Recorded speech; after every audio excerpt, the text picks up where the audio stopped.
చెయ్యాలయ్యా? ఈ తాగుబోతోడితోటి ఏళ్ల తరబడి ఎగుతున్నాను. నాకు అలవాటైపోయిందిలే. అది కాదత్తా, ఇలా మందుకు నోటుకు ఓటు అమ్ముకోవడం కరెక్ట్ కాదు కదా. ఇది కరెక్టా కాదా అన్నది మాకు తెలియదయ్యా. అయినా మాకు చెప్పడం కాదయ్యా, ఆపగలిగితే ఇచ్చేవాళ్ళ నాకు. లేవయ్యా, లే. పద. అదే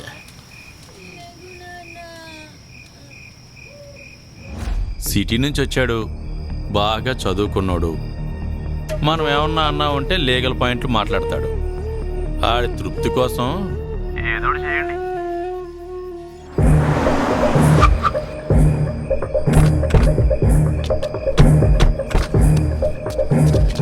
మీరేళ్ళు ఎంక్వైరీ చేయండి. వీటెళ్ళు, మీరిద్దరు అటెళ్ళండి, ఒకళ్ళు నాతో రండి. ఏమా పార్టీ వాళ్ళు మీకు ఏమైనా డబ్బులు ఇచ్చారా? ఆ రవీంద్ర గారి దగ్గర ఓటుకు డబ్బులు తీసుకున్నారంట కదా మీరు? డబ్బులు ఏమైనా తీసుకున్నారా మీరు? పార్టీ నాయకులు వచ్చారు కదా, డబ్బులు ఇచ్చారంట కదా, తీసుకున్నారా? మరి డబ్బులు పంచారని కంప్లైంట్ వచ్చింది. మీరేమైనా తీసుకున్నారా? తీసుకోలేదా? ఓటు వేయడం కోసం మీకు ఎవరైనా డబ్బులు ఇచ్చారా? ఇవ్వలేదా? మరి కంప్లైంట్ వచ్చింది. ఏంటి సార్ మా ఇంటికి వచ్చారు? మీ ఇంట్లో వాళ్ళు ఓటు వేయడానికి డబ్బులు తీసుకున్నారని కంప్లైంట్ వచ్చింది. కంప్లైంట్ ఎవరు ఇచ్చారు సార్? అభి ఇచ్చాడు.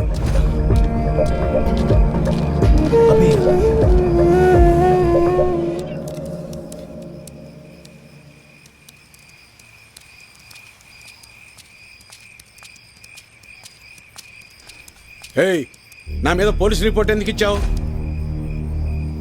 ఓటు అమ్ముకుంటున్నావు, అది తప్పు కదా, అందుకే కంప్లైంట్ ఇచ్చాను. నా పొలం నేను అమ్ముకుంటున్నట్టు నా ఓటు నేను అమ్ముకున్నాను. అది తప్పెలా అవుతుంది? అయినా అది అడగటానికి నువ్వెవడవి?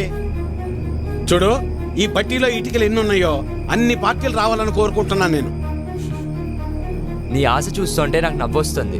అయినా ఓటు అమ్ముకునే బదులు ఏదైనా పని చేయొచ్చు కదా. అసలు నీకు ఓటే లేకపోతే ఏం చేసేవాడు? ఏయ్, నన్నేమైనా అను, నా ఓటును మాత్రం అనొద్దు.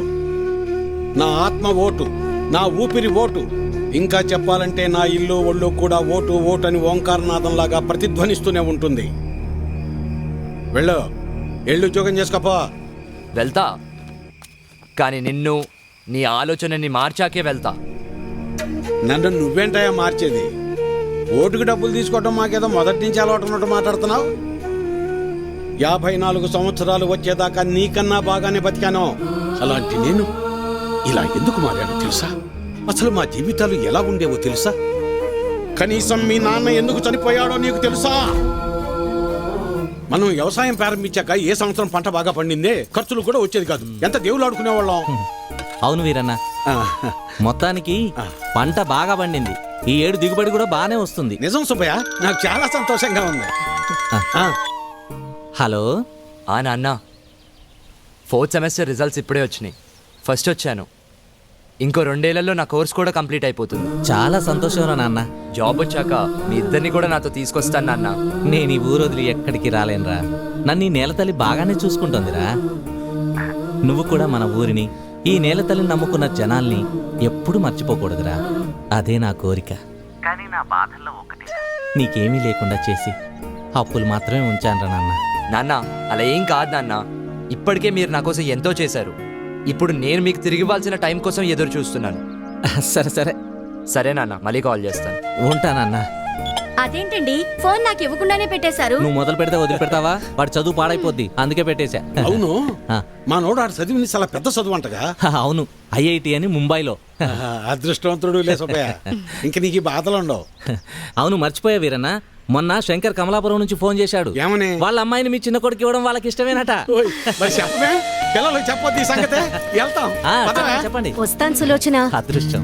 నాన్న, నేను ఇంటర్లో జిల్లా ఫస్ట్ వచ్చాను. అలాగా, మా తల్లి బంగారు తల్లి. అన్నయ్యకి మంచి సంబంధం కుదిరింది. అదిగో చూడమ్మా, పెళ్ళనంగానే అన్నయ్య ముఖం ఎలా వెలిగిపోతుందో. ఎన్నో సంబంధాలు చూశాక చివరికి 20 కిలోమీటర్ల దూరంలో ఉన్న కొలకలూరు పిల్ల దొరికింది. నాన్న, పంట డబ్బులు రాగానే బ్యాంకులో వేస్తే చెల్లెలు పై చదువులకు ఉపయోగపడతాయి. అలాగేరా, దాన్నైనా బాగా చదివించుకోవచ్చు. అమ్మా ఆకలి వేస్తుంది, అన్నం పెట్టమ్మా, అందరం కలిసి భోజనం చేద్దాం. పదండి, పదమ్మా.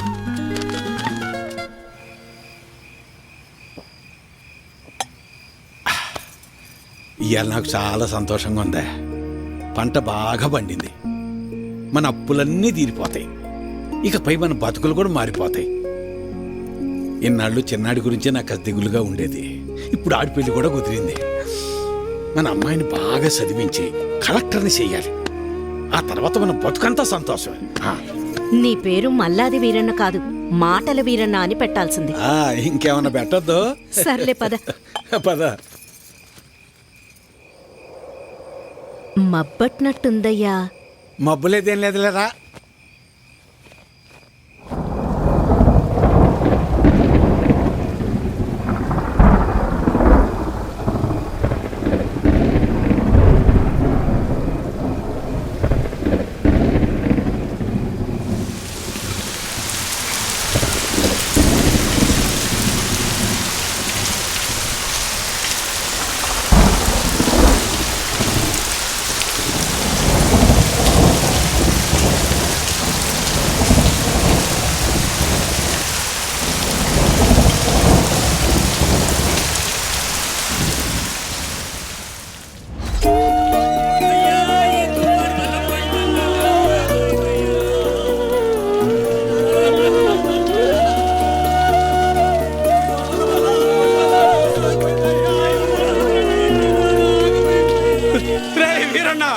మనసు పడి చచ్చిపోయాడ్రా, మనసు పడి చచ్చిపోయాడ్రా వీరన్న, చచ్చిపోయాడ్రా.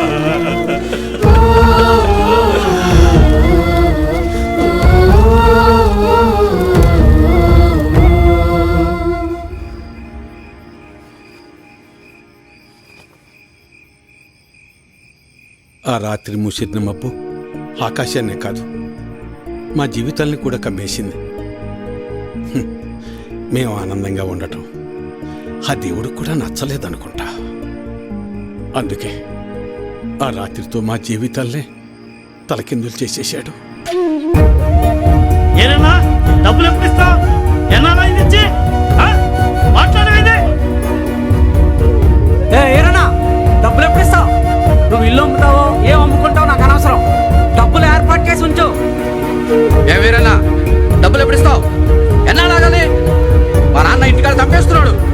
ఎలా అయినా డబ్బులు తీసుకురమ్మన్నాడు. సాయంత్రం వస్తాను, డబ్బులు సరిపెట్టు. ఏ వీరన్నా ఎంతకాలం మీద డబ్బులు తీసుకొని? నీకు ఇది పద్ధతేనా? రోజు నీ ఇంటి చుట్టూ తిరుగుతూనే ఉండాలా? ఇదేనా మర్యాద? నువ్వేం చేస్తావో నాకు తెలీదు. ఏదో విధంగా డబ్బులు సర్దు.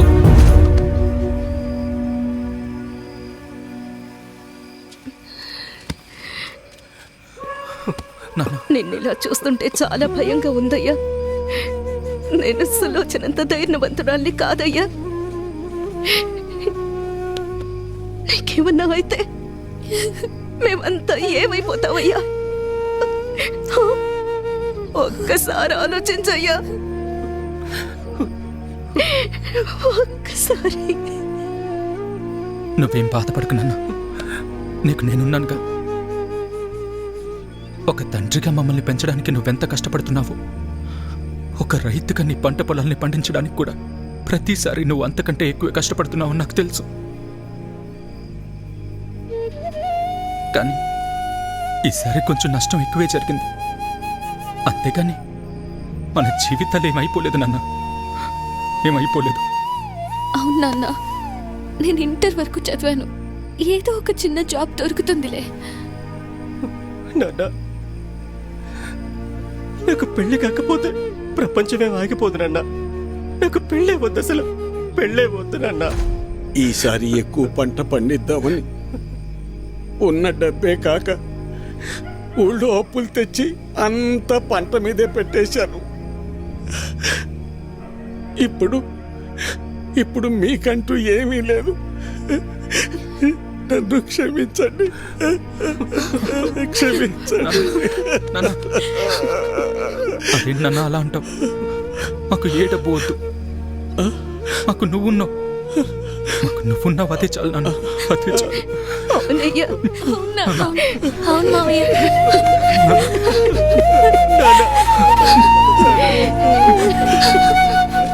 నమస్తే వీరన్న.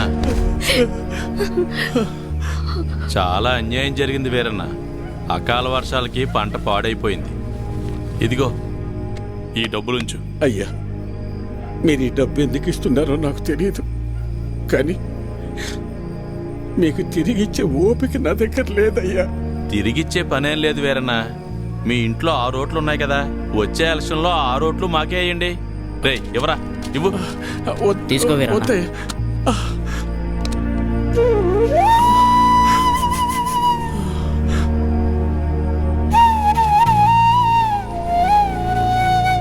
ఇస్తే ఇచ్చేళ్లే వీరన్న. కొడుకు పెళ్లి పెట్టుకున్నావు, పెళ్లి ఖర్చులకు ఉపయోగపడతాయి. ఎవరా వద్దులే అయ్యా. ఉంచు వీరన్నా, ఉంచు, పర్లేదు. మనం చూసుకుందాం. ఎలక్షన్స్ వస్తున్నాయి కదా, చూద్దాంలే. పర్లేదు, ఉంచు. ఉంటాను మరి. ఉంటావన్నా. పంట పండించటం అంటే ఏంటో తెలుసా నీకు? తల్లిదండ్రులు కన్న బిడ్డను పెంచినట్టే. అలాంటిది చేతికందొచ్చిన బిడ్డ కంటి ముందే చనిపోతే ఎలా ఉంటుందో తెలుసా నీకు? అందుకే ఆ రోజే నేను నిర్ణయించుకున్నా, ఇకపై కష్టపడి కష్టాలు కొని తెచ్చుకోకూడదని. నీలాంటి వాళ్ళు చేసే తప్పులకు కారణాలు వెతుక్కుంటారు. నువ్వు ఆ విషయాన్ని ఇంకోసారి ప్రూవ్ చేశావంతే. రాములు బాబాయ్ చెప్పినప్పుడు నాకు అర్థం కాలేదు. ప్రాణం ఉంది కాబట్టి జీవిచ్చేస్తున్నారు మీరంతా. కానీ తనకంటూ ఎవరూ లేకపోయినా చచ్చేంత వరకు ఏదో పని చేస్తూ బ్రతకాలనుకుంటున్నాడు. బతకడం అంటే అది. ఈ రెండిటికి మధ్య ఉన్న తేడా ఏంటో తెలుసుకో. ఎవరో ఆ రాములుగాడ సరిపోయింది. సరే, నువ్వు అడుగుతున్నట్టు నేను మళ్ళీ కష్టపడి పొలంలో పంట పండిస్తా. కానీ ఈసారి మళ్ళీ తుఫాన్ రాదని నువ్వు గాని, ఆ రాములుగాడు గాని, ఆ దేవుడు గాని గ్యారంటీ ఇవ్వగలరా? ఇవ్వలేరు కదా. మాటలు ఎవరైనా చెప్తారు, చేతల దాకా వస్తేనే ఎవరికైనా వణుకు పుట్టేది. నేను కూడా కష్టాన్ని నమ్ముకుని పని చేసుకుని బతికిన వాణ్ణే. కానీ ఏమైంది? ఒక్క తుఫాన్ వచ్చింది, మీ నాన్నని తీసుకుపోయింది. నేను కూడా అప్పుడే పోయేవాణ్ణి. ఈరోజు నేను ఇలా బతికున్నానంటే ఆ నాయకులే కారణం. ఆ రోజు వాళ్ళు నన్ను ఆదుకుని ఉండకపోతే నేను ఏమైపోయేవాణ్ణో, నా కుటుంబ పరిస్థితి ఏమై ఉండేదో ఊహించగలవా? చెప్పు. ఈ నాయకులు నిన్ను ఆదుకోలేదు, నీ నిస్సాయతను వాడుకున్నారు. నీకు జరిగిన నష్టానికి ప్రభుత్వం చేసిన ఆర్థిక సహాయం అది. కానీ దానిని వాళ్ళ సొంత డబ్బుగా నీకిచ్చి నీతో ఓటు వేయించుకున్నారు. వాళ్ళు చేసింది సహాయం కాదు, సహాయం అనే పేరుతో నిన్ను కొన్నారు. ఇదే వాస్తవం, తెలుసుకో. వాళ్ళు నన్ను ఆదుకున్నారా వాడుకున్నారా అన్నది నాకు అనవసరం. ఈరోజు నేను నాలాంటి చాలా మంది బతికున్నామంటే వాళ్లే కారణం. ఇదే అసలైన వాస్తవం. వాస్తవానికి అవాస్తవానికి ఉన్న తేడా ముందు నువ్వు తెలుసుకో. ఎన్నాళ్ళుంటాయో ఎప్పుడు ఓడతాయో తెలియని ఐటీ ఉద్యోగాలు చేసే కన్నా కుదిరితే నువ్వు కూడా ఉద్యోగం మానేసి వచ్చి ఇక్కడ ప్రశాంతంగా కూర్చో. మన నాయకులు మా అందరితో పాటు నిన్ను కూడా పోషిస్తారులే. ఈ విషయమే మా పిల్లలకు కూడా చెప్తుంటా నేను. కానీ ఇనిసావరు ఎదవలో ఇంట్లో నా కొడుకులను మార్చి ఇప్పుడు నిన్ను మార్చి ఇంకెంతమందిని మార్చాలో ఏంటో.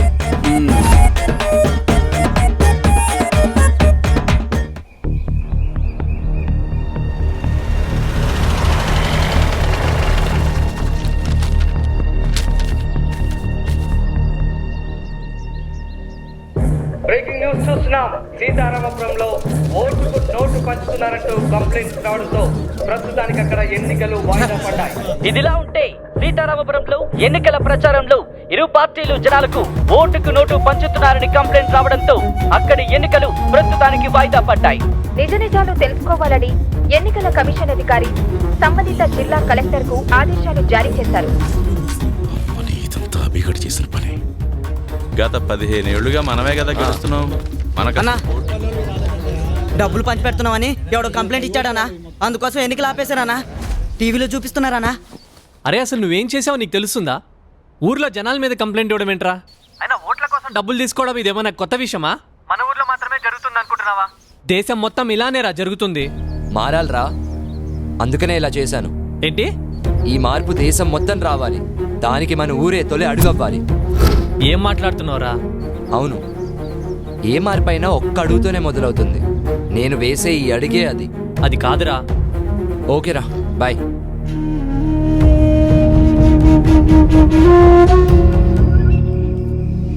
ఓ కుర్రోడు ఇదంతా చేస్తుంటే మీరేం చేస్తున్నట్టు? పైన మీ నాయకుల్ని సర్దుబాటు చేయడానికి నా తల ప్రాణం తోక్కొచ్చింది. ఆ కంప్లైంట్ గురించి మీ నాయకులు చూసుకుంటారు కానీ ఆ కుర్రోడు గురించి ఎక్కువ ఆలోచించకండి. అదేంటి అలా అంటారు? అవును, ఇప్పుడు ఇది మన ఊరి సమస్య మాత్రమే కాదు, రాష్ట్రం అంతా పెద్ద వార్త అయిపోయింది. అందరూ ఇప్పుడు మన ఊరి వైపే చూస్తున్నారు. అందుకే ఇప్పుడు ఆడిని ఏం చేయకూడదు. ఒకవేళ ఏమన్నా చేసామనుకో కొంప కొల్లేరైపోద్ది. ఇన్నేళ్లుగా మనం ఒకరిపై ఒకరు పోటీ పడేది మన రాజకీయ లాభాల కోసమే. అలాంటిది ఇప్పుడు మన ఉనికే సమస్య వచ్చినప్పుడు మనం ఇంకా చాలా జాగ్రత్తగా ఉండాలి. కొంతకాలం సైలెంట్గా ఉందాం. ఎలాగా 10-15 రోజుల్లో ఎలక్షన్ నోటిఫికేషన్ వస్తుంది. ఆ తర్వాత చూద్దాం వాడి సంగతి. కానీ సమస్యలో ఒకటే, ఇప్పటికే ఎన్నికల్లో మనం చాలా డబ్బులు ఖర్చు పెట్టేశాం. తిరిగి అడిగితే జనాలు ఎగిరితంతారు.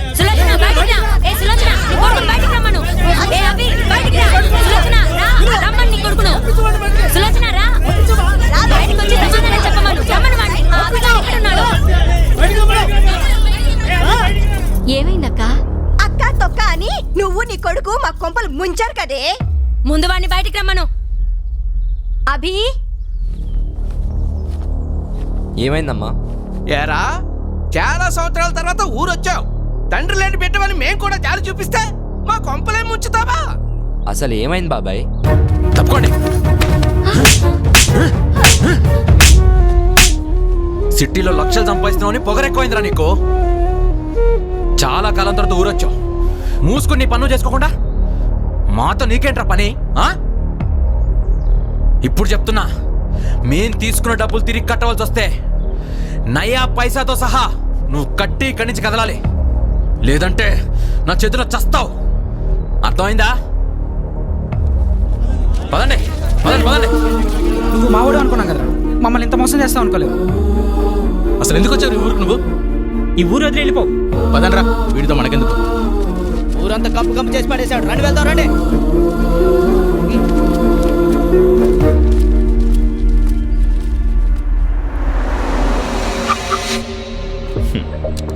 హలో, నువ్వు ఈ సిస్టమ్ని మార్చలేవు. ఈ సిస్టమ్ ఇలాగే పనిచేస్తుంది. నువ్వు ఇంకా ఎక్కువ ఆలోచించావనుకో, ఈ ఊరి జనమే నిన్ను తరిమేస్తారు. జాగ్రత్త. పోనేరా. పోనే. పిచ్చి పట్టిందా నీకు? ఇవన్నీ నీకెందుకురా? పోరా, వెళ్ళిపోయి ఉద్యోగం చేసుకో. నీ బతికేదో నువ్వు చూసుకో, నీ బాగేంటో నువ్వు చూసుకో. పోరా, వెళ్ళిపోరా. నీ భవిష్యత్తు కోసం నువ్వు వెళ్ళిపోరా.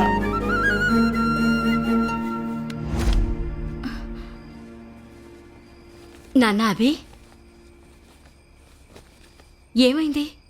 నేనేమన్నా తప్పు చేశానా అమ్మా? నా వల్ల నీకు అనవసరంగా ఊర్లో వాళ్ళందరితో గొడవలు.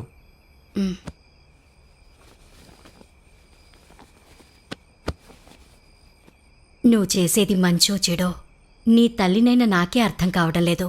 అలాంటిది ఊళ్ళో వాళ్ళందరికీ ఎలా అర్థమవుతుందనుకున్నావురా? ఆ రోజు తుఫానొచ్చి మా పంట పొలాలను, మా బతుకుల్ని ముంచేసినప్పుడు ఈ నాయకులు డబ్బులివ్వడాన్ని సహాయమని మేమనుకున్నాం. కాదు, స్వార్థమని నువ్వంటున్నావు. ఆ రెండింటికీ తేడా తెలిసేంత జ్ఞానం మాకు లేదురా.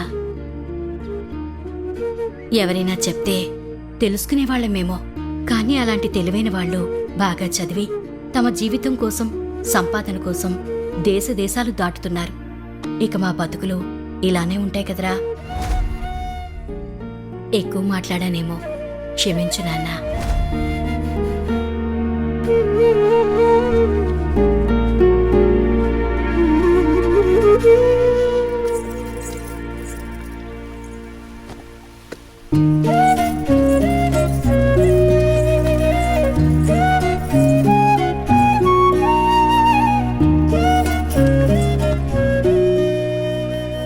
సిస్టమ్ను మార్చాలంటే ఇలా అగ్రెసివ్ డెసిషన్ తీసుకుంటే సరిపోదు.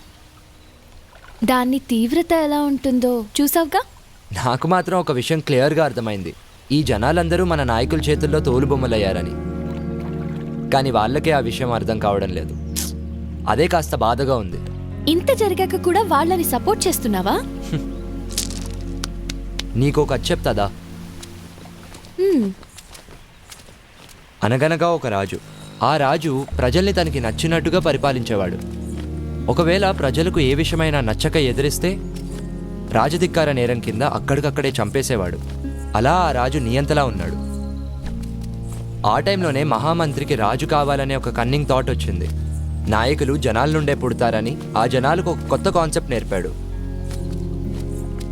దానికి అతను పెట్టిన పేరే ప్రజాస్వామ్యం. ఆ విధంగా జనాల మధ్య నుండి నాయకుడు పుట్టాడు. కానీ తర్వాత ఆ నాయకుడు మంత్రి అయ్యాడు. ఆ పాత మంత్రి కాస్త రాజు అయ్యాడు. రాజ్యాధికారం చలాయిస్తున్నాడు. అంటే పాత రాజు పోయి పాత మంత్రి కాస్త కొత్త రాజుగా అవతారం ఎత్తాడు. ప్రజాస్వామ్యం కాన్సెప్ట్ బాగా వర్కౌట్ అయింది కదా ఆ మంత్రికి. ఫైనల్గా కథలో ట్విస్ట్ ఏంటంటే భలే గమ్మత్తుగా ప్రజలకు చివరకు రాజే మిగిలాడు. కానీ ఇది ప్రజాస్వామ్య దేశం కదా, అందుకే ప్రజల్ని రాజనిర్దేశకుల్ని చేశారు. రాజ్యాధికారం లాగేసుకున్నారు. ప్రశ్నించే హక్కునిచ్చారు, కానీ ఆ అవకాశాన్ని లాగేసుకున్నారు. ఆ తర్వాత ఈ ప్రజల్ని చైతన్యవంతుల్ని చేద్దామని ఎంతోమంది ప్రయత్నించారు. కానీ పాపం వీళ్ళెవ్వరికీ అర్థం కాని విషయం ఏంటంటే మనం మన హక్కుల్ని డబ్బులు తీసుకొని మరీ అమ్ముడుపోతున్నామని. నువ్వు అన్నది కరెక్టే, కానీ నాకు ఈ ప్రజాస్వామ్యంపై చాలా నమ్మకం ఉంది. ఎందుకంటే ఈ ప్రజాస్వామ్యమే నాకు గొప్ప అవకాశాన్ని ఇచ్చింది. అదే నోటా. ఫర్ యువర్ కైండ్ ఇన్ఫర్మేషన్, ఆ ఆప్షన్ నీకు కూడా ఉంది. మార్పు కోరుకునే మనలాంటి వాళ్ళు ఈ వెపన్ యూజ్ చేసుకుంటే సరిపోతుంది. అంతేకాని ఇలా సిస్టమ్ని మార్చేస్తా అంటే ఇలానే ఉంటుంది. నీలాంటి చాలామంది మెచ్యూర్డ్గా ఆలోచిస్తున్నాం అనుకొని మీ ఆలోచనను నోటా వరకే రెస్ట్రిక్ట్ చేసుకుంటున్నారు. కానీ నేను దానికి మించి ఆలోచిస్తున్నాను. అయినా నేను ఈ సిస్టమ్ మారుస్తా అనడం లేదే. మార్పు మన ప్రజల్లో రావాలని కోరుకుంటున్నాను. సిస్టమ్ని మార్చాలని కోరుకో. లాలో నీకేదైనా ఆప్షన్ దొరకచ్చు, కానీ మనుషుల్ని మార్చాలనుకోకు. అది ఎప్పటికీ జరగని పని. సారీ అభి, నీకు అట్లీస్ట్ ఆల్ ది బెస్ట్ కూడా చెప్పలేకపోతున్నాను. బాయ్. సీతారామపురం ఎన్నికల సమయంలో వచ్చిన కంప్లైంట్ ఆధారరహితమని తేలింది. ప్రతిసారి మనమే గెలుస్తున్నాం, ఈసారి కూడా మనమే గెలవాలి. వారం రోజుల్లో ఎన్నికలు ఉంటాయని ఎన్నికల కమిషన్ నోటిఫికేషన్ జారీ చేసింది. దీంతో తిరిగి ఎక్కడ ఎన్నికలు నిర్వహిస్తున్నారు. రేపటి నుంచి నామినేషన్స్ చేసుకుంటున్నారు.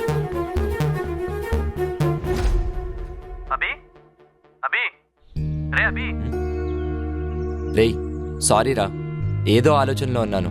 మళ్ళీ కాల్ చేస్తాను.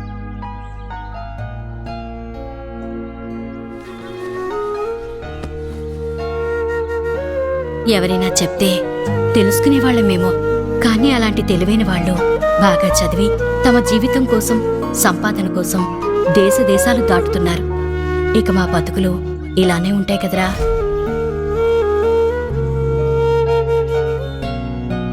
నేను ఈ ఊరు వదిలి ఎక్కడికి రాలేనురా. నన్ను ఈ నేలతల్లి బాగానే చూసుకుంటోందిరా. నువ్వు కూడా మన ఊరిని, ఈ నేలతల్లిని నమ్ముకున్న జనాల్ని ఎప్పుడూ మర్చిపోకూడదురా. అదే నా కోరిక.